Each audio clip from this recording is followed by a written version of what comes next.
Medical licensing ఎగ్జామ్కి prepare అయ్యే వారికి హెల్ప్ చేశారు. ఈ ఎగ్జామ్ మెటీరియల్ కోసం $5,000 ఖర్చు అయ్యేది. అప్పుడు తన కోసం ప్రిపేర్ చేసుకున్న మెటీరియల్ని కేవలం $20కే ఆన్లైన్ ద్వారా అందరికీ అందించారు. ఆ టైంలో చంద్రశేఖర్ రాసిన మెటీరియల్కి మంచి డిమాండ్ ఏర్పడింది అమెరికాలో.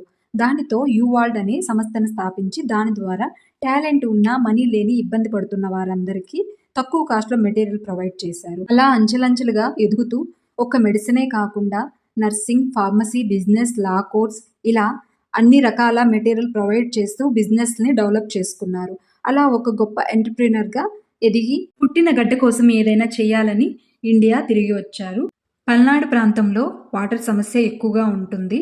ఈ సమస్యను తీర్చడానికి తన వంతైన కృషి చేశారు. 120కి పైగా బోర్లను తవ్వించి వాటికి మోటార్లను కూడా పంపిణీ చేశారు. వీటితో పాటుగా ఆక్వా వాటర్ ప్లాంట్స్‌ను కూడా బిల్డ్ చేశారు. అలాగే 2 వాటర్ ట్యాంకులను కూడా నిర్మించారు.